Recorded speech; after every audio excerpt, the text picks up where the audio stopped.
ከማስሩ ወሰዱሱ ለየካቲት በዛቲ ዕለት አይረፍ። ቅዱስ ኤፍሬም መታሰቢያው ነው። በረከቱ ጋራት ነው። በዚችም ዕለት የጴጥሮስና የሶፊያ በስመ አብ ወወልድ ወመንፈስ ቅዱስ አሐዱ አምላክ አማስሩ ወሰሉሱ ለመጋቢት በዛቲ ዕለት ኮኑ ሰማዕተ ቅዱሳን አርባ ሀራ ሰማይ ዘሀገረ ልብጥያ። አንድ አምላክ በሚሆን በአብ በወልድ በመንፈስ ቅዱስ ስም መጋቢት 13 በዚች ቀን ልብጥያ በሚባል አገር የከበሩ አርባ ሀራ ሰማይ በሰማዕትነት አረፉ። እሊህ ቅዱሳንም በእልፍያኖስ ዘመን ተጋደሉ። እርሱም ከንጉሠ ነገሥት ቆስጠንጢኖስ ከመኳንንቶቹ አንዱ ነው። ከአይሁድ አገሮችም በአንዱ ላይ አነገሰው። ክርስቲያኖችንም እንዲጠብቃቸውና እንዲያከብራቸው አዞት ነበር። እርሱ ግን ወዲያ አገር በደረሰ ጊዜ ጣዖትን አመለከ። ሰዎችንም ሁሉ ጣዖት እንዲያመልኩ አስገደዳቸው። ብዙዎች ምእመናንም ተነስተው እርሱንና የረከሱ ጣዖቶቹን ረገሙ። በዚያችም ሌሊት እሊህ 40 ጭፍሮች ወደ መኮንኑ ደርሰው በክብር ባለቤት ክርስቶስ ስም ምስክር የሆኑ ዘንድ እርስ በርሳቸው ተስማሙ። በእንቅልፋቸውም ጊዜ እግዚአብሔር መልአክ ተገልጦ ለሰውነታቸው ብርታትን ሰጣቸው። በጧትም ተነስተው የጭፍራ አለቃ በሆነ በአግሪቆላዎስ ፊት ቆመው በክብር ባለቤት በጌታችን ኢየሱስ ክርስቶስም ታመኑ። በላያቸውም ተቆጥቶ አስፈራራቸው። እነርሱ ግን አልፈሩም። በደንጊያም እንዲወግሯቸው አዘዘ። በአቅራቢያቸውም የውሽፋ ቤት በአጠገቧ ያለ የውሃ ጉድጓድ ነበረች። ከውርጭ ጽናትም የተነሳ ትረጋለች። በውስጧም ይጥሏቸው ዘንድ መኮንኑ አዘዘ። በውስጧም በጣሏቸው ጊዜ ከውርጭ ጽናት የተነሳ ሕዋሳታቸው ተቆራረጠ። ከእርሳቸውም አንዱ ፈራ። ካዘግቱም አውጡት ብሎ ወጣ። አውጡኝ ብሎ ወጣ። ወደ ውሽባው ቤትም ገባ። ፈጥኖም ሞተ። ዋጋውንም አጠፋ። የፈለገውንም አላገኘም። 40 አክሊላትንም ከሰማይ ሲወርዱ በ39 ሰማዕታት ላይም ሲቀመጡ አንዱ አክሊልም በመልአኩ እጅ ተንጠልጥሎ ሲቀር ከወታደሮች ይህን ያየ ከዚያ ተነስቶ በጌታ አምኖ ልብሶቹንም አውልቆ ቅዱሳን ወዳሉበት ወደ አዘግቱ ወረደ። በመልአኩ እጅ ተንጠልጥሎ የቀረውንም አክሊል ወሰደ። ሊህም ጎልማሶች ሰማዕታት በዚያ አዘግት በነበሩት ጊዜ እናቶቻቸው ያጽናኗቸውና ያስታግሷቸው ነበር። እነርሱም ብዙ ጊዜ ቆዩ እንጂ ቶሎ አልሞቱም። ከሃዲያንም ጭኖቻቸውን ሊሰብሩ ፈለጉ። ፈጥነው እንዲሞቱ እግዚአብሔርም ወዲያውኑ ነፍሳቸውን ወሰደ። ጭኖቻቸውን መስበር አልተቻላቸውም። ከዚህ በኋላም በእሳት ስጋቸውን እንዲያቃጥሉ በተሽከርካሪም ጭነው ወስደው ወደ ባሕር እንዲጥሏቸው መኮንኑ ወታደሮችን አዘዘ። ሲጭኗቸውም ያልሞተ ሕፃን አገኙና ተዉት። እናቱም ከሰረገላ ውስጥ ልትጥለው ተሸክማው ሮጠች። ወታደሮችም ስላልሞተ ከለከሏት። ወዲያውኑ በጫንቃዋ ላይ ሙቶ ከቅዱሳን ጋር እንዲሆን ወደ ተሽከርካሪው ጣለችው። ወደ ስብጥያ ከተማ ጭነው ወስደው በእሳት አቃጠሏቸው። ወደ ባሕርም ጣሏቸው። ከዚህም በኋላ በሦስተኛ ቀን ለስብስጥያ አገር ኤጲስቆጶሳት ተገለጡለት። እንዲህም አሉት፣ ወደ ገሌ ወንዝ ሄደህ ሥጋችንን ታገኛለህና አሸክመህ አምጣው። ኤጲስቆጶሱም ከካህናቱ ጋር በሌሊት ተነስቶ ወደ ወንዙ ሄዱ። የቅዱሳንንም ሥጋቸውን በአንድ ቦታ ተሰብስቦ እንደ ከዋክብት እያበራ አገኙት። ከእርሳቸውም አንድ እንኳን አልጎደለም። በክብር ተሸክመው ወስደው በመልካም ቦታ በክብር አኖሯቸው። ዜናቸውም በአራቱ ማዕዘን ተሰማ። መታሰቢያቸውም አደረጉ። በዓለም ሁሉ ቤተ ክርስቲያን ታነጸላቸው። ከሥጋቸውም ታላላቅ ድንቆች ታምራቶች ተገለጡ። በረከታቸውም ከእኛ ጋር ለዘላለሙ ትኑር አሜን። ሰላም ለአባልክሙ በአሳትያ ዘነቃ ወለደምክሙ አዲ በከርሰ ቀለያ ዘረጋ ሐራ ኢየሱስ ክርስቶስ ሰማዕታት 40 አመኮነ ብእሲ ሙልቆክሙ ውጽዋ ስምረተ አምላክ ጸዋ አህደም ማፍአ። በዚችም ቀን ደግሞ ክርስቶሳውያን ሰዎች የታላቁ አባት ኦርቶዶክሳውያን ሰዎች የታላቁ አባት የመቃርስን የእስክንድርያው የመቃሪዎስን የስደታቸውን መታሰቢያ ያከብራሉ። ይህም በሮም መንግሥት ከወንድሙ ከዋልጥስ በኋላ በነገሰ ጊዜ በኦርቶዶክሳውያን ምዕመናን ላይ ስደትና መከራን አመጣ። የረከሰ የማኒንና የካዲው አሪዎስን እምነት ስለሚከተል ነው። ለእስክንድርያም ሉኪዮስን ሊቀ ጳጳሳት አድርጎ ሾመው። ሐዋርያዊ አትናቴዎስን አሳደደው። ይህም ካዲ ሉኪዮስ ታላቁን አባት አባ መቃሪን እስክንድርያዊውንም አባት መቃሪዎስን ፈልጎ በንጉሥ ትእዛዝ ወደ እርሱ ከገዳማቸው አስመጣው። ወደ እርሱም በደረሱ ጊዜ ለያይቶ በለሰለሰ አንደበት በመሸንገል ወደ ረከሰ የአርዮስ ሃይማኖት ይገቡ ዘንድ አግባባቸው። እነርሱ ግን ወደ ነገሩ አልተመለሱም፣ ሳይፈሩትም መለሱለት። በቅንነትና በትዕግስትም መከሩት፣ ገሰጹት እንጂ የአርዮስንም ሃይማኖት ብላሽነት የባህሉንም እስከ አስከፊነት ከቅዱሳን መጻሕፍት ለይተው አስረዱት። በዚያን ጊዜ ተቆጣ። ከቁስጥንጥንያ መካከል ወደምትርቅ ደሴት አጋዛቸው። ከእስክንድሪያ መርከብን የሚጠብቋቸውንም ወታደሮችን በእነሱ ላይ በሚያደርጉት ሥራ ሁሉ አጫንቀው በብረት አስረው ይወስዷቸው ዘንድ አዘጋጁ።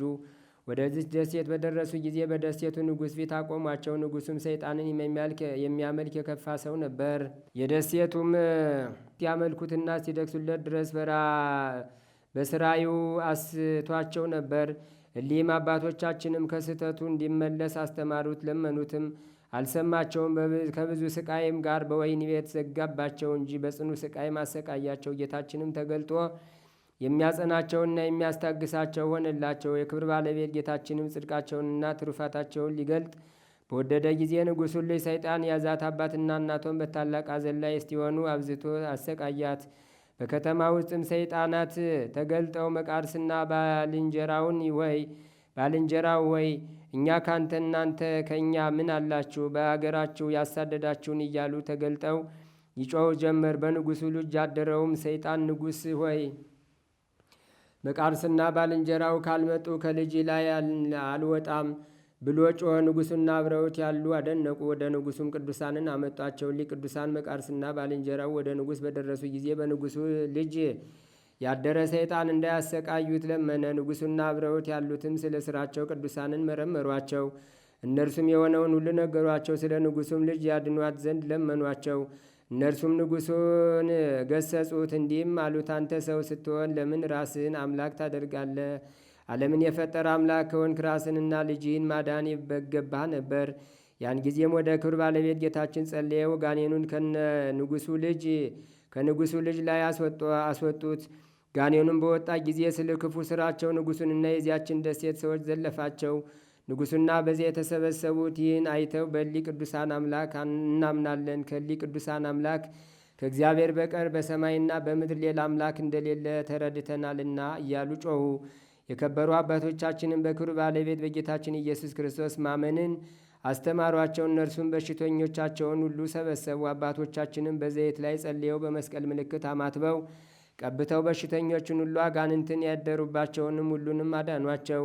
እንዲሁም እያደረጉ እያስተማሯቸውን ብዙ ቀን ኖሩ። ከዚህም በኋላ የሀገሩን ምኩራብ አስፈርሰው ቦታውን አነጹ። ቦታውም እጅግ ስፋት ያለው መልካም ስለሆነ ቤተ ክርስቲያን አሳነጹ። ንጉሥም ስፍር ቁጥር የሌለው ወርቅና ብር የሐር ልብሶችንም ለእግዚአብሔር መቅደስ ለሚያሻውም ሁሉ አመጣ። የከበሩ አባቶቻችንም ጥበብ ያላቸውና አንጣሪዎች ሚዛን ለእያንዳንዱ 9 ልጥር የሚሆን 12 ጸሎት ጻሕሎችን ሰርተው የጌታችን ኢየሱስ ክርስቶስንና የእመቤታችን የድንግል ማርያምን ስዕል የሁለቱንም የመላእክት አለቆች የቅዱስ ሚካኤልንና የቅዱስ ገብርኤልን ስዕል በውስጡ እንዲስሉ ደግሞ 12 መንበሮችን ለመሰዊያው የሚፈልገውንም 12 ጽዋዎችና 12 ትርፈ መስቀልም እያንዳንዱ 3 ልጥር የሆኑ 24 መስቀሎችን እንዲሰሩ 3ቱንም የመቅደስ ግድግዳ እንዲስሉ አዘዙ። የቤተ ክርስቲያኒቱ የሕንጻዋ ሥራ ተፈጸመ። የተረፈውንም ገንዘብ ለድሆችና ለችግረኞች በተነ። ጌታችን የተጠመቀባት ጥር 11 ቀን በሆነች ጊዜ ወደ ባሕር አጠገብ እንዲወርዱና እንዲሰበሰቡ የአገሩን ሰዎች አዘዟቸው። በእስክንድርያም በተሰደዱ ጊዜ እግረ መንገዳቸውን የያዙትን የከበረ ሜሮንን አመጡ።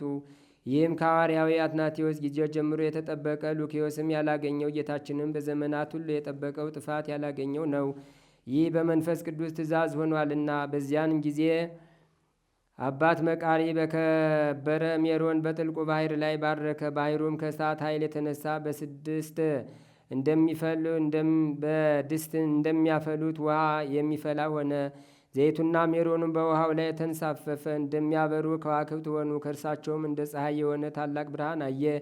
ንጉሥና የተሰበሰቡት ሕዝብ አይተው ፈሩ። የክብር ባለቤት ጌታችን መድኃኒታችን ኢየሱስ ክርስቶስ ተገለጠ። አጥማቂው ዮሐንስና ቅዱሳን መላእክትም ውሃው በሚከብርበትና በሚለወጥበት ጊዜ ተገለጠ። ሕዝቡም ሁሉ ለአብ ለወልድ ለመንፈስ ቅዱስም በአብ በወልድ በመንፈስ ቅዱስም ተጠመቁ። ያን ጊዜ ከሽቱ ሁሉ መዓዛው የሚጣፍጥ ሽታ ሸተተ። በዚያን ጊዜም የከበሩ አባቶቻችን ይህን አይተው በምድር ላይ ወድቀው ሰገዱ። በስግደታቸው እዚያው ዘገዩ። አባት መቃርስም ሰግዶ ስለ ጌታችን እንዲህ ሲል ለመነው። ጌታዬ ለምንሃለው፣ ቸርነትህ ትድረሰኝ። የዚች ታቦትና ንዋየ ቅድሳቷ ቡራኬ በአምላካዊት እጅህ እንዲሆን አለው። ጌታም እሺ በጎ ብሎ ሜሮኑን ከአባ መቃሪ እጅ ተቀብሎ ታቦቱንና ንዋየ ቅዱሳትን አከበረ። ከዚያም በኋላ አባት መቃርስን ሦስቱን ደርብ ተባርክ ዘንድ እኔ አዝሃለሁ፣ እኔም ካንተ ጋር አለው። ይህንንም ንጹሕና ክቡር የሆነ አገልግሎት ባልንጀራ አብሮ ያገልግል። በመጀመሪያ የመካከለኛውን ደርብ በሥጋ በወለደች በድንግል ማርያም ስም ለይተህ አክብር። ደግሞ በቀኝ በኩል ያለውን በከበረ መስቀል ስም ለይተህ አክብር። በግራ በኩል ያለውን ደርብ በስም ለይተህ አክብር። በገሃድ ሊኬዎስ ስለ ስሜ በዚች ደሴት ውስጥ ደምህን አፍስሰሃልና አለው። እሊህም የተባረኩ አባቶች ጌታችን እንዳዘዘ ሊሰሩ በጀመሩ ጊዜ ንጉሥ ዳዊት በመዝሙር ሊያመሰግን ጀመረ። መላእክትን በመልካም ቃላት በቋንቋቸው ያመሰግኑ ጀመር። ሕዝቡም አድንቀው እግዚአብሔርን አመሰገኑ። ዳግመኛም ጌታችን አባ መቃርስን መሥዋዕቱን ተሸክሞ በመሠዊያ ላይ ይቀድስ ዘንድ አዘዘው። አባ መቃርስም ጌታችንን የሐዋርያት አለቃ አባታችን ጴጥሮስን እንዲቀድስ አዘዘው። ይህች ዕለት በከበረ ስም በዚች ደሴት ውስጥ ለመጀመሪያ ጊዜ መሥዋዕት የተሰዋባት ናትና አለው። ጌታም ላንተ ይገባል፣ አንተ በዚች ደሴት ዘርተሃልና እኔም አሳደግሁ። በደቀ መዝሙሬ በጳውሎስ አድሬ የተናገርኩትን አላስተዋልክምን? የዘራና የደከመ እርሱ አስቀድሞ ፍሬውን ይብላ ያልሁትን አለው። አባት መቃርስም የቅዳሴውን ሥርዓት ከጌታ ተባርኮ በጀመረ ጊዜ ከእስክንድራዊ መቃሪዎስ ጋር ይራዱት ዘንድ ጴጥሮስ በቀኙ ማርቆስ በግራው ሁሉም ሐዋርያት በዙሪያው ቆሙ። ጳውሎስና ዮሐንስም የየራሳቸውን መልእክት አነበቡ። ሉቃስም የሐዋርያትን ሥራ አነበበ። ዳዊትም መዝሙሩን ዘመረ። ለስም አጠራሩ ምስጋና ገንዘቡ የሆነ ጌታችንም ወንጌሉን አነበበ። በነጭ ርግብ አምሳልም መንፈስ ቅዱስ በህብስቱና በወይኑ ላይ ወርዶ የጌታችን ክርስቶስን ሥጋና ደም ወደ መሆን ለወጣቸው። አባት መቃርስም ወደ ጽዋው ጣቱን ባስገባ ጊዜ ጣቱ በደም ታለለ። የመላእክት ሰራዊት ሁሉ በመሠዊያው ላይ ክንፋቸውን ዘርግተው ይራዱት ነበር። ሚካኤልና ገብርኤልም መጡ። የመላእክት አንድነት ሁሉም በእርሱ በአባት መቃርስ አምሳል ሆነው እየተራዱት ለሕዝቡ የከበረ ሥጋውንና ደሙን አቀበለ። ከቁርባን ሥርዓት ፍጻሜ በኋላ ጌታችን ፈጣሪያችን ኢየሱስ ክርስቶስ በመቃብር አምሳል ሆኖ ወንጌል በሚነበብበት አትሮንስ ላይ ተቀመጠ። ፊቱም እንደ ፀሐይ ይበራ ነበር። ለሕዝቡም ቡራኬ ሰጥቶ ወደ መሠዊያው ተመለሰ። ሐዋርያትም ከእርሱ ጋር ዳግመኛም ከ7 ቀኖች በኋላ አባታችን መቃርስ ስለ ቤተ ክርስቲያን የሹመት ማዕርግ ወደ እግዚአብሔር ጸለየ። የክብር ባለቤት እግዚአብሔር ኢየሱስ ክርስቶስም ተገልጦ በእኔ ዘንድ ለዚህ ታላቅ ክብር የምትገባ አንተ ነህና አለው። ሽማግሌውም ሰምቶ አለቀሰ፣ በእግዚአብሔርም ፊት ሰገደ። አቤቱ በሲሃት ገዳም ወዳሉ መነኮሳት ልጆች ጊዜው ሲደርስ እመልስሃለሁ፣ ከዚህ ከሥጋ ሳትለይ ያልከኝን አስብ። ይህ ካልሆነ መቃራ የምንኩስናውን ሥራ ትቶ ፓትርያርክ ሆነ ይላሉ አለ። ጌታችንም የመረጥኩህ መቃርዮስ ሆይ እኔ የልብህን ፍላጎት ሁሉ ፈጽምልሃለሁ። ግን ፓትርያርክ ትሾም ዘንድ ከልጆች የመረጥከውን አንድ አቅርብ አለው። ቅዱስ መቃርስም አቤቱ አንተ ልብ ያሰበውን የምታውቅ ነህ። እኔ ግን ወደዚህ አንጥረኛ ሽማግሌ ሰው ተመለከትኩ። እርሱ በቀናች ሃይማኖት የጸና ከሴቶችም ጋር ግንኙነት የሚያውቅ ነው አለው። ጌታችንም አንተ እንዳልክ ደግ ነው አለ። ቅዱስ መቃርስም ያንን አንጥረኛ ጠርቶ ወደ ታቦተ ሕጉ አቀረበው። ያን ጊዜም ወንጌላዊው ማርቆስ መጣ። እጁንም በአንጥረኛው ራስ ላይ ጭኖ ዲቁና ሾመው፣ ደግሞ ቅስና ሾመው። ከዚያም የሊቀ ጵጵስና ሹመት እስከሚፈጽም በየማዕርጉ ሾመው። ስሙንም ዮሐንስ አለው። የሰማይ ሰራዊትም ሁሉ የወንጌላዊ ማርቆስ አዲስ ተክል የሆነ ለመቃርስ ልጅ ለዮሐንስ ሊቀ ጵጵስና ይገባዋል፣ ይገባዋል፣ ይገባዋል እያሉ 3 ጊዜ ጮኹ። በዚያ ያሉ ሕዝቡም እሊህን ቃሎች ይሰሙ ነበር። ጌታችንም የሊቀ ጳጳሳት የዮሐንስን ዓይነ ልቡናውን ገልጦለት በሚቻለው መጠን ጌታችን ኢየሱስ ክርስቶስን አየው። ብዙ ቃላትንም ተናገረ። ደግሞ ረቂቃን በሆነ በሰማይ ሰራዊት ቤተ መቅደሱ ተመልቶ አየ። የከበሩ ነቢያትና ሐዋርያትም በዚህ አሉ። ከዚያም በኋላ የክብር ባለቤት ጌታችን ኢየሱስ ክርስቶስ ታላቁ አባ መቃርዮስና መቃራንና የእስክንድርያውን አባ መቃራን ጠራቸው፣ እንዲህም አላቸው። በምድር ሳሉ መታሰቢያችሁን የሚያደርጉ ሰዎች የተመሰገኑ ናቸው፣ የዘላለም ሕይወትን ይወርሳሉና። በራሴ አምላለሁ። ስለ ስሜ የተቀበላችሁትን መከራ በትጋት የሚያስበውና የሚጽፈው የሚሰማውም ሁሉ ያመሰግነኝ ዘንድ በቤተ ክርስቲያን የሚያነበውን የበጎ ነገርን ሁሉ እሰጠዋለሁ። ከበጎ ነገርም ምንም አላሳጣውም። ከመከራውም ሁሉ አድነዋለሁ። ኃጢአቱንም ሁሉ አስተሰርይለታለሁ። ከዚህ ዓለምን በሚለይበት ጊዜ ነፍሱን ወደ ዘላለም ተድላ ደስታ ይወስዱ ዘንድ እናንተ ወደምታስቡት መንግሥቴ ሊያገቡት የምሕረት መላእክትን እልካለሁ። በገዳም ወይም በኦርቶዶክሳዊት ቤተ ክርስቲያን ወይም በአገር ውስጥ ይህ ዜናችሁ በሚነበብበት እኔ አድራለሁ። በረከቴንና ሰላሜንም እስከ ዓለም ፍጻሜ በውስጧ አደርጋለሁ። ለዚህ ለስደታችሁ ዜና ተቃራኒ የሚሆን ባልተወለደ በተሻለው ነበር። በእውነት እነግራችኋለሁ፣ በሰው ፊት እንዳመናችሁብኝ በሰማያት ባለው አባቴ ፊትና በከበሩ መላእክቶች ፊት አምንባችኋለሁ። አሁን ግን ወደ ሀገራችሁ የምትመለሱበት ጊዜ ደረሰ። ይህንንም ብሎ ሰላምታ ሰጥቷቸው ወደ ሰማይ በክብር አረገ። ከዚህ በኋላ ሕዝቡን ሁሉ ንጉሡንም ሰበሰቧቸው። ወደ አገራቸውም እንደሚመለሱ ነገሯቸው። የክርስቶስንም ሕጉን ሁሉ እንዲጠብቁ ለሊቀ ጳጳሳት ዮሐንስም እንዲታዘዙ አዘዟቸው። ከቀናች ሃይማኖት ወደ ቀኝም ቢሆን ወደ ግራም ፈቀቅ እንዳይሉ በብዙ አማጸኗቸው፣ አስጠነቀቋቸውም። ሕዝቡም ሰምተው ደነገጡ፣ መሪር ልቅሶንም አለቀሱ። ቅዱሳን አባቶቻችንም ከሳቸው ጋር በአንድነት አለቀሱ። ከዚህም በኋላ እያንዳንዳቸውን ባረኳቸውና ተሰናበቷቸው። ያን ጊዜም በኪሩቤል ወገን የሆነ መልአክ መጣ። አውጥቶም በክንፎቹ ተሸከማቸው። ወደ እስክንድሪያም አድርሶ በሊቀ ጳጳሳቱ እሁድ ጠዋት አወረዳቸው። ለሊቀ ጳጳሳቱ አባ ጢሞቴዎስም ሰምቶ እጅግ ደስ አለው። ሁለተኛም በአያቸው ጊዜ አለቀሰ፣ ሰገደላቸውም። እነሱም ሰገዱለት። እርስ በርሳቸውም እጅ ተነሳስተው ሰላምታ ተለዋወጡ። ጤንነታቸውንም ተነጋገሩ። ደግሞም ልዩ የነበሩ አሕዛብም ወደ እግዚአብሔር ስለ መለሳቸውና ስለ ተደረጉት ድንቆች ታምራት ነገሯቸው። ሊቀ ጳጳሳቱ አባ ጢሞቴዎስና ይህን የሰሙ ሁሉም ሕዝብ አደነቁ፣ እግዚአብሔርንም አመሰገኑት። አባቶቻችንም በዚያ 8 ቀን ተቀመጡ። ከዚህ በኋላ ያ መልአክ ተገልጦ በክንፎቹ ደግሞ ተሸከማቸው፣ ወደ ደብረ ሲያትም አደረሳቸው።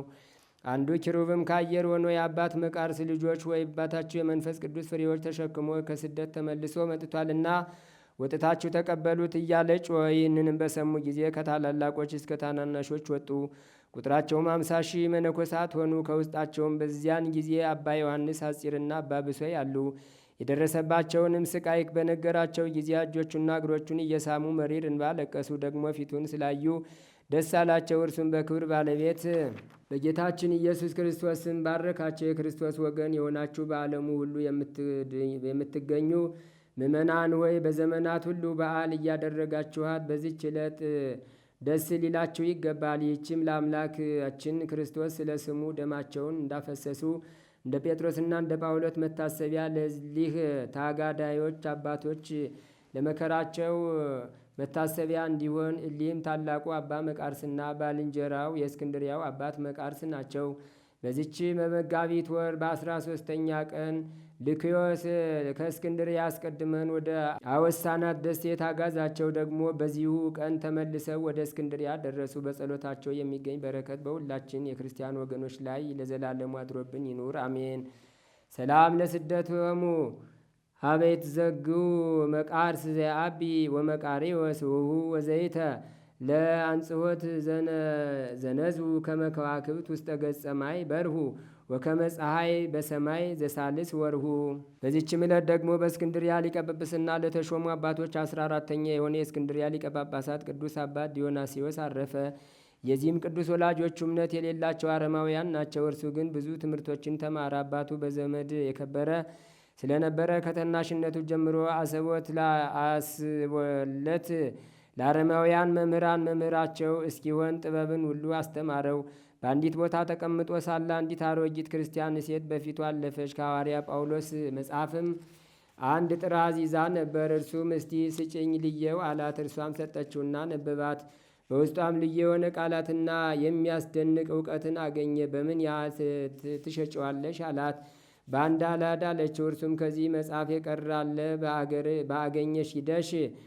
በአገኘሽ ሂደሽ አምጭልኝ አላት። እርሷም ሄዳ ሌሎች 3 ጥራዞች አመጣችለት። እርሱም 4 የወርቅ አላድ ሰጣት።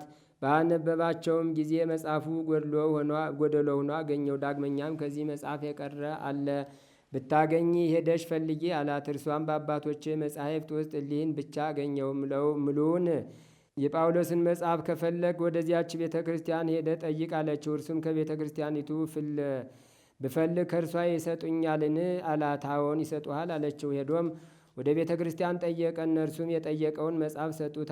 አነበበውን በልቡም አጸናው። ያለ መጽሐፍም በቃሉ ያነበው ነበር።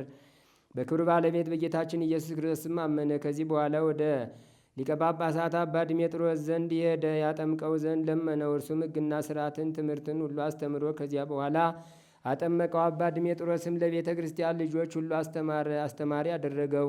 አባ ያሮክላ ሊቀ ጵጵስና በተሾመ ጊዜ ይህን አባት ዲዮናስዮስን በእስክንድርያ አገር ውስጥ በወንዶችም በሴቶችም ምእመናን መካከል እንዲፈርድላቸው እንደራሴ አድርጎ ሾመው። በሊቀ ጵጵስናው ሥራ ላይ ሁሉ ሥልጣን ሰጠው። አባ ያሮክላም ባረፈ ጊዜ ሕዝቡና ካህናት ሁሉም ተስማምተው በእስክንድርያ ላይ ይህን አባት ዲዮናስዮስን ሊቀ ጵጵስና ሾሙት። መንጋውንም በበጎ ጠበቀ። ነገር ግን በሹመቱ ዘመናት ብዙ መከራና ሐዘን አገኘው። በዘመኑም ከሃዲው ዳኬዎስ ተነስቶ ክርስቲያን ከሚወድ ከፊልጶስ ጋር ተዋጋ። ድል አድርጎ ፊልጶስን ገደለው። በእርሱ ፈንታም ነገሰ። በክርስቶስ የሚያምኑትን ምእመናንን ሁሉ አሰቃያቸው። በጳጳሳትና ብዙዎች ሰማዕታትን ገደላቸው። ከፍርሃትና ከድንጋጼም የተነሳ ወደ በረሃ ወደ ገዳም ሸሽተው በዚያው የሞቱ አሉ። የዚህም የዳኬዎስ ጭፍሮች ይህን አባት አግኝተው ያዙት፣ ለብዙ ጊዜ አሰሩት። ከዚህ በኋላ በአምላክ ፈቃድ ከሃዲ ጠፋ።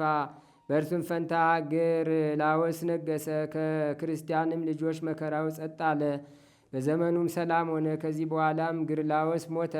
በእርሱ ፈንታም ዋርልዮስ ነገሰ። እርሱም ሁለተኛ በክርስቲያኖች ወገን ላይ መከራ አስነሳ።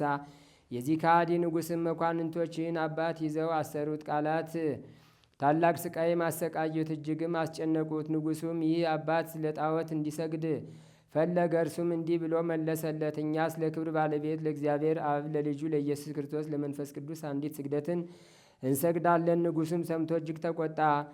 ሊያስፈራራውም በፊቱ ብዙ ሰዎችን ገደለ። ቅዱሱ ግን አልፈራውም። ወደ ደሴትም አጋዘው። በዚያም ብዙ ዘመናት ኖረ። ከዚህም በኋላ በግዞት መልሶ አንተ በስውር ለብቻ እንደምትቀድስ ስለ አንተ ሰማው አለው። ቅዱሱም አባት መልሶ እኛ ጸሎታችንን፣ ምስጋናችንን፣ ቅዳሴያችንን በቀንም በሌሊትም ቢሆን አንተውም። ከእርሱ ጋርም ወደ ሆኑ ወገኖች ዘወር ብሎ ሂዱ፣ ቀድሱ። በሥጋ ከእናንተ የራቁ ብሆን በመንፈስ ከእናንተ ጋር ነኝ አላቸው። ንጉሡም ተቆጥቶ ወደ ስደት መለሰው። እግዚአብሔርም በዚህ በከሃዲ ንጉሥ ላይ የበርበርን ሰራዊት አስነሳበት። ከእርሳቸውም የተነሳ ፈራ፣ ገደሉትም። መንግሥቱንም ብልህና አዋቂ የሆነ ልጁ ወረሰ። አባቱ ያሰራቸውን ሁሉ ፈታቸው። ከተሰደዱበትም መለሳቸው። ወደ ሊቃነ ጳጳሳትና ወደ ኤጲስቆጶሳትም ሁሉ ቤተ ክርስቲያናችሁን ክፈቱ፣ በመብራቶቻችሁንም አብሩ፣ በእናንተ ላይ ምን የሚደርስባችሁ ክፉ ነገር የለም ብሎ ደብዳቤዎች ጻፈ። ይህም አባት ቀሪ ዘመኑን በጸጥታና በሰላም ኖረ። ደግሞ በዚህ አባት በዲዮናስዮስ ዘመን ከአረቢያ አገር በኩል የመጡ ነፍስ ከሥጋ ጋር ትሞታለች፣ ከዚያ በትንሣኤ ቀን ትነሳለች በማለት የሳቱ ዝንጎች ሰዎች ተነሱ። በእነርሱ ላይም የኤጲስቆጶሳትን ጉባኤ ሰብስቦ አውግዞ ለያቸው። ሌሎችም የረከሱ የአርዮስንና የሰባሊዮስን እምነት ይዘው የተነሱ አሉ። ይህም አባት ፈጽሞ ባረጀ ጊዜ ወልድን የካደ ሳምሳጢ ጳውሎስ ተነስቶ አሳተ። በአንጾኪያም ኤጲስቆጶስነት በአንድነት ተሰበሰቡ። ይህ አባት ግን ስለ እርጅናው አብሮ አልተሰበሰበም። በውስጧ የቀናች ሃይማኖትን የምትገልጥ ሀብቱ የሆነ ጥበብን እውቀትን የተመላሽ መልካም ምክርን የያዘ ደብዳቤ ጽፎ ላከ። ወደ በጎ ሽምግልናም ደርሶ ወደደው እግዚአብሔር ከዓለም ተለይቶ መሄድን አገኘ። በጸሎቱ የምትገኝ በረከቱ ከእኛ ጋር ለዘላለሙ ትኑር አሜን። ሰላም ለዲዮናስዮስ መምህረ ጠቢባን ኩሉ እምስህተት ዘሜጦ ለጳውሎስ መልእክተ ቃሉ ድኅረ ረከቦ ምንዳቤ ወስደት በመዋዕሉ ፈለሰ ዮም ሀገሪተ ብርሃን ዘላይሉ ምስለ ቅዱሳን ጳጳሳት ህቡረ ያሃሉ። አንድ አምላክ በሚሆን በአብ በወልድ በመንፈስ ቅዱስ ስም መጋቢት 14 በዚች ቀን በእስክንድርያ ለተሾሙ አባቶች 75ኛ የሆነ የእስክንድርያ ሊቀ ጳጳሳት ቅዱስ ቄርሎስ የዕረፍቱ መታሰቢያ ሆነ። በዚችም ቀን ደግሞ ቅዱስ አባት አባ ሲኖዳ በሰማዕትነት አረፈ። በዚችም ቀን ደግሞ ቅዱስ ቶማስ ሐዋርያ 7 ዓመት ያህል የጋኔን ግንኙነት ባስቸገራት በአንዲት ሴት ላይ ታምራትን አደረገ። ዛቅረብ ኩማይሌት አዘኪሪያ ይላፈ እምለተ ጸምዱ ገዘል ፈለላ አነብቶ ከዘንዴተ የመጽሐፈን ተረሰ ከግዚኦ ጸሪቀ መበለት ውኩፈ እምላቡ ውላን ዘተርፈ ነቢያት ቅዱሳን ሐዋርያት ሰባክያን ሰማዕታት ወጻድቃን ወመላእክት ትጓሃን ደናግል አድኅዩ መነኮሳት ሄራን ባረኩ ጉባኤ ዛቲ መካን እስከ አረጋዊ ሊቅ ወንዑስ ሕፃን ለዘ ጻፎ በክርታስ ወለዛ ጻፎን ዘይደርስ ወለዛ አንበቦ ለዘ ተርጎሞ በልሳን አዲስ ወለዘ ሰማ ቃሎ በዝነ መንፈስ በጸሎተሙ ማርያም አራቂተ ኩሉም ባይ ስቡረ ይመሃረነ ኢየሱስ ክርስቶስ። ተአምሪሁ ለቅዱስ ሩፋኤል ጸሎቱ ወበረከቱ ያሉ ምስለ ኩልነ ህዝበ ክርስቲያን ለዓለም ዓለም አሜን። አማላጅነቱና ጠባቂነቱ በሁላችን በህዝበ ክርስቲያን ላይ ጸንቶ ይኑርና መልአኩ ቅዱስ ሩፋኤል ያደረገው ተአምር ይህ ነው። በአብ ስም አምነን አብን ወላዲ ብለን፣ በወልድ ስም አምነን ወልድን ተወላዲ ብለን፣ በመንፈስ ቅዱስ ስም አምነን መንፈስ ቅዱስን ሰራጺ ብለን ምንም ላጠይቁ አካላት ሶስት ብንል በባህሪ በህልውና በመለኮት አንድ አምላክ ብለን አምነን አስቀድመን እንደነገርናችሁ ክቡራን የሚሆኑ ከሰማያውያን ሊቃነ መላእክት ሶስተኛ የሚሆነው የሩፋኤል በዓል የሚታሰብበት መሆኑን እነግራችኋለን። በዚሁ ቀን የቅዱስ ሩፋኤል መታሰቢያ ቀን መሆኑን እነግራችኋለን። ይህም ዕለት በሊቀ ጳጳሱ በአባ ቴዎፍሎስ ዘመን እስክንድሪያ በምትባል ሀገር ዳርቻ ባለችው ደሴት በውስጧ ብዙ ተአምራት የተፈጸመባት በቅዱስ ሩፋኤል ስም የታነጸችው ቤተ ክርስቲያን የተባረከችና የተቀደሰችበት ዕለት ነው። ይህም የሆነው አንዲት በጣም ሀብታም የሆነች ሮማዊ የሮማ ሀገር ሴት ንዑድ ክቡር የሚሆን ቅዱስ ሩፋኤልን ልዕልና ልጆቿን እንዲሁም ከባሏ በውርት ያገኘችው ብዙ ገንዘብ ይዛ ወደ ሊቀ ጳጳሱ ወደ አባ ቴዎፍሎስ ዘንድ በመጣችበት ጊዜ ነበር። ከመጣችበትም በኋላ በሊቀ ጳጳሱ ቤት ፊት ለፊት ያለውን ኮረብታ አስቆፈረችና ከመሬቱ ውስጥ ወርቅ የተከማቸ ሳጥን ተገኘ። ከዚህም በኋላ ሊቀ ጳጳሱ አባ ቴዎፍሎስ ብዙ አብያተ ክርስቲያናትን አሳነጸ። ከዚያም ውስጥ እስክንድሪያ በምትባል ሀገር ዳርቻ ባለች ደሴት ላይ ክቡር በሚሆን በቅዱስ ሩፋኤል ስም የተሰራች ይህች ቤተ ክርስቲያን ትገኝበት ነበር። ስራውንም ሰርቶ በፈጸመ ጊዜ በዚሁ ዕለት ታላቅ ክብር አክብሮ ባረካት፣ ቀደሳት። ብዙ ሕዝብና ምእመናን በቤተ ክርስቲያኖቱ ሲጸልዩ ሳለ ቤተ ክርስቲያኗ ተንቀጠቀጠች፣ ተናወጸች፣ ብዙም ታወከች። ማዕበል እንደሚያናውጻት መርከብ ተንገላታች። ከመንቀጥቀጧም የተነሳ ቤተ ክርስቲያኗ በባህር አሸዋ ላይና ያለመንቀሳቀስ በባህር ውስጥ ጸንቶ የሚኖር ከሌሎቹ አሳ ነባሪዎች እጅግ በጣም በሚበልጥ አሳ ነባሪ ጀርባ ላይ የታነጸች መሆኗን አይተው ተረዱ። ያም አሳ ነባሪ ከሰዎች ብዛት የተነሳ ክብደት ስለተሰማው ይህች ቤተ ክርስቲያን ይገለባብጣት ያፈርሳት ዘንድ ለሰይጣን አነሳሳው። በውስጧም ብዙ ሰዎችና ሊቀ ጳጳሳቱ ያድናቸው ዘንድ ወደ ጌታችን አምላካችን የኢየሱስ ክርስቶስ በታላቅ ቃል ጮኹ። ክቡር በሚሆን በቅዱስ ሩፋኤልም አለዱ። በዚያን ጊዜ ልዑል እግዚአብሔር ንዑድ ክቡር የሚሆን ቅዱስ ሩፋኤል ላከላቸውና ከጭንቀታቸው አዳናቸው፣ ከሐዘናቸው ማረጋጋቸው። አሳ ነባሪውም ባለበት ቦታ ሳትንቀሳቀስ በእግዚአብሔር ትእዛዝ ጸንተ ኑር በማለት በያዘው ጦር ወግቶ እንዳይንቀሳቀስ ጸጥ ስላደረገው ያለ ምንም መንቀሳቀስ ባለበት ቦታ ጸጥ ብሎ ቆመ። ከዚያም ጊዜ ጀምሮ በቤተ ክርስቲያን ብዙ ድንቅ ተአምራቶች ሲደረግባት ሕሙማን ከደዌያቸው ሲፈወሱባት ቆዩ። ነገር ግን የእስላሞች መንግስት እስኪቋቋም ድረስ በዚሁ ሁኔታ እንዳለች ከዕለታት በአንድ ቀን አሳ ነባሪው ተንቀሳቀሰና የረጋውን ባህር ማዕበል ሞገድ ተነስቶ ስለመታው ቤተ ክርስቲያኗ ፈረሰች። ከዚያችም ቦታ ላይም የሚኖሩ ብዙ ሰዎች ባህሩ አሰጠማቸው። የመላእክት አለቃ የቅዱስ የሩፋኤል አማላጅነቱ ቸርነቱ ከባህር ኃጢአት መስጠም በዚህ ዓለም ማዕበል ሞገድ መንገላታት ሁላችንም ይጠብቀን። የመላኩ የቅዱስ ሩፋኤል ረድኤትና በረከት አማላጅነት ሀገራችን ኢትዮጵያን ይጠብቃት ለዘላለሙ አሜን። አምላካችን መድኃኒታችን ኢየሱስ ክርስቶስ የሰማነውን በልቡናችን ይጻፍብን፣ ከቅዱሳን ረድኤት በረከት ያሳትፈን። ሰላም ያሳደር አምላክ ሰላም ቀን ያውለን። አቡነ ዘበሰማያት ይትቀደስ ስምከ ትምጻእ መንግሥትከ ወይኩን ፈቃድከ በከመ በሰማይ ከማሁ በምድር ሲሳየነ ዘለለ ዕለትነ ሀበነ ዮም ወኅድግ ለነ አበሳነ ወጌጋየነ ከመ ንሕነኒ ንኅድግ ለዘአበሰ ለነ ኢታብአነ እግዚኦ ውስተ መንሱት አላ አድኅነነ ወባልሐነም ኩሉ ኩይስ መዚአከ ይእቲ መንግሥት ኃይል ወስብሐት ለዓለመ ዓለም። በሰላመ ቅዱስ ገብርኤል መልአክ ወእግዝእትየ ማርያም ሰላም ለኪ ድንግል በሕሊናኪ ወድንግል በሥጋኪ እም እግዚአብሔር ጸባኦት ሰላም ለኪ ብሩክት አንቲ እምአንስት ወቡሩክ ፍሬ ከርሥኪ ተፈሥሒ ፍሥሕት ኦ ምልዕተ ጸጋ እግዚአብሔር ምስሌኪ ሰአሊ ወጸልይ ምህረታ በፍቅር ወልድኪ ኢየሱስ ክርስቶስ ከመ ይስራይ ለነ ኃጣውኢነ ተማኅፀነ ብኪ ኦ ተወካፌ ንስሐ ወሰራይ ኃጢአት ኢየሱስ ክርስቶስ ስረይ ኃጢአቴ ወኃጢአተ ኩሉ ሕዝብ ከማይሰራ ኃጢአት እግዚአብሔር ይፍታ። ንቁ ሚዲያ ለተመልካቾቹ ከሚያደርሳቸው ዕለታዊ ሳምንታዊና ወርሃዊ ዝግጅቶች መካከል የየዕለቱን ስንክሳር፣ ወርሃዊና ዓመታዊ የቅዱሳን ገላትና ድርሳናትን በኢትዮ ማህበር የዩቲዩብ ቻናል ያቀርባል። የየዕለቱን ስንክሳር ባሉበት ሆነው በማድመጥ እንዲሁም ወርሃዊና ዓመታዊ የቅዱሳንን ዜና ሕይወታቸውን በማድመጥ ከቅዱሳኑ በረከትና ረድኤት እንዲያገኙ ንቁ ሚዲያ የሁል ጊዜ ምኞቱ ነው። በየዕለቱ የሚለቀቁ ዜና ቅዱሳንን ላይክ፣ ሼር እና ሰብስክራይብ በማድረግ አገልግሎቱን ይደግፉ። ንቁ ሚዲያ ርቱ የቤተ ክርስቲያን ልሳን